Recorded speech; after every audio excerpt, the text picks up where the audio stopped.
To excel as a Dynasty fantasy football player, you always have to be one move ahead of the competition. You gotta be thinking about your 2026 picks and what their potential value can be before you trade them away. It's a common trap we all fall into.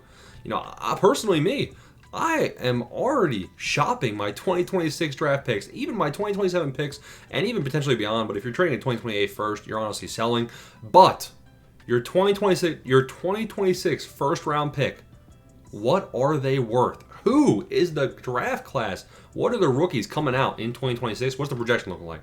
Well, right off the bat, the guys coming out in 2026, the overall perception is that 2027 will be the strongest class from 2025 to 2027.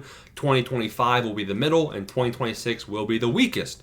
With that said, it always, we have a full season of college football for there to be breakouts, for there to be bums, that, guys that people think should be high on the draft board right now, guys that will crash down in ranking.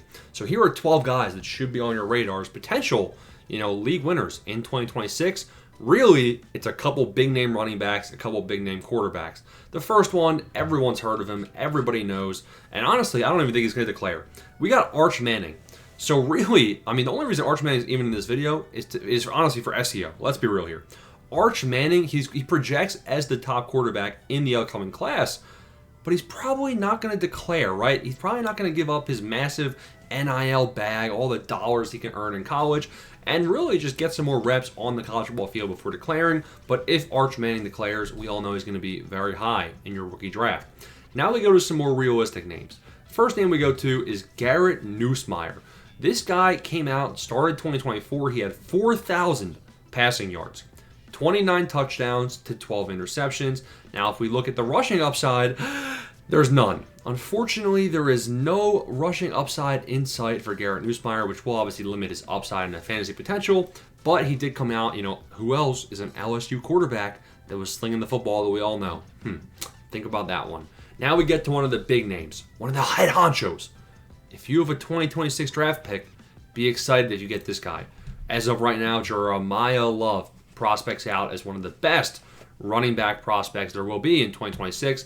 He'll be going high in rookie picks, rookie drafts, as long as he doesn't choke in 2025. He had 1,100 rushing yards, 17 touchdowns, and 230 receiving yards in 2024. He's looking to capitalize and build off of that momentum and then declare for the draft in 2026, and he'd probably go round one if I had to guess in the NFL draft, maybe round two, because we saw obviously other great RBs like Hampton, Henderson fall in round two.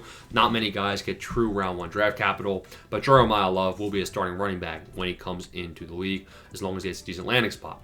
Lenoris Sellers, another quarterback. So you'll notice there's going to be a couple quarterbacks in this video mentioned. A lot of quarterbacks are the guys that kind of profile out as being top of the class in 2026. So he had 2,500 passing yards in 2024, and that's pretty bad, isn't it?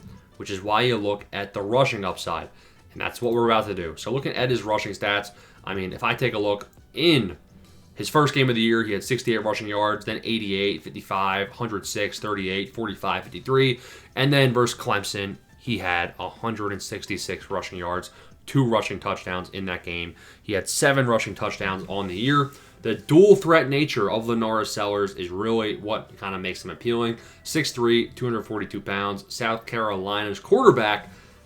And if he can continue, hopefully he develops a little bit in his final year, because we don't want another Jalen Milroe, because we know where he is. He's going round 2 of drafts, rookie drafts, but he ain't started in the league. So hopefully this guy gets a bit more refined, and then he might actually end up pretty high in the first round if he can show he can be a starter in the league with their rushing upside.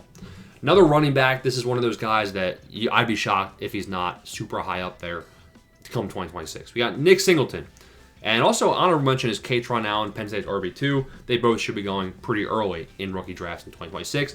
But Nick Singleton, 1,100 rushing yards. He had 1,000 rushing yards his rookie year in college as well. He had 12 TDs and the receiving usage of 400 receiving yards with 5 receiving touchdowns in 2024.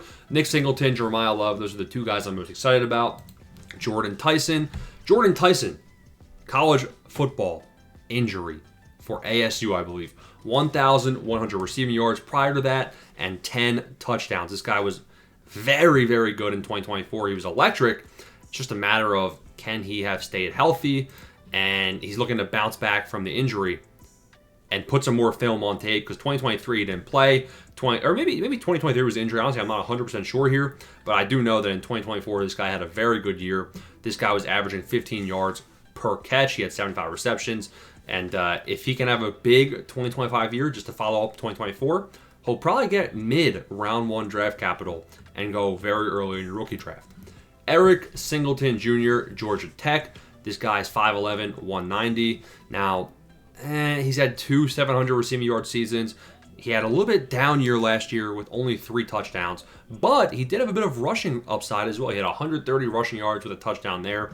Now, I'd be shocked if this guy, was going round 1 of your rookie draft. I'm putting him here kind of as an honorable mention. The upside here is what if he has a breakout year? He's been there.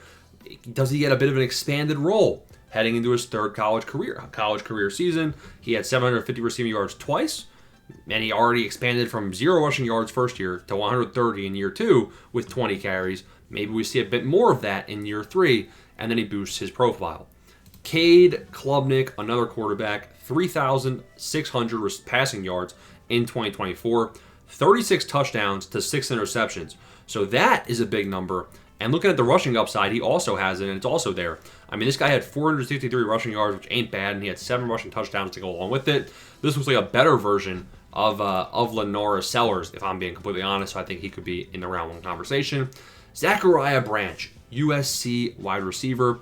Again, the prospect profile's there, but we haven't really seen the delivery with only 500 receiving yards in 2024, only 1 touchdown. Breakout season could put him on the NFL radar and on the rookie redraft radar. Carnell Tate, Ohio State wide receiver. What else is there to say? 733 receiving yards. Now, obviously, this ain't the Ohio State wide receiver that everyone's excited about. He's coming out in 2027. But he did have 733 receiving yards in 2024. I feel like his ceiling's a little bit capped. He only had 4 touchdowns in 2024. I'd like to see if he can be a bit more of a red zone threat before coming to the league using that 6'3" frame. A little bit undersized, I feel like, at 191 pounds. But hopefully, Carnell Tate can capitalize with a big season and get round 1 draft capital. Antonio Williams, similar story. Breakout season in 2024. This guy's 5'11", 190. He had 904 receiving yards with 11 touchdowns. 101 rushing yards on 7 carries. Obviously, one of them was a 36-yard rush, so that probably boosts that up a little bit. But he was pretty consistent at the back half of the season. So I think Antonio Williams could also be a round 1 draft pick. So we saw a couple kind of high upside wide receivers, but we don't really know if they're going to be consistent targets. We've seen a couple quarterbacks, but it's hard to project a quarterback out without their final year. Really, the only stable piece we know so far is Nick Singleton, Jeremiah Love. Those are kind of the big names that I'm kind of, all right, yeah, those guys will be going round 1 in rookie drafts. Final name is Drew Aller. Looking at Drew Aller, I mean, I've seen him personally at Penn State. I went to Penn State. He's ass. He had 3,300 passing yards in 2024, heading into his final year 4 college career. I mean, really, he has to prove it. He's got to prove it. Can he prove it? The rushing upside, it's all right. Like, I've seen him rush when Penn State does their little Penn State special trick play. 24 touchdowns, 8 interceptions. I feel like he hasn't necessarily had the best supporting cast besides Tyler Warren. At receiver, he hasn't really had the best supporting cast. So 2025 is going to be a make or break year for him to see if he can get round 1 draft capital. People were saying if he declared this year, he might have gotten round 1, round 2 draft capital in 2025.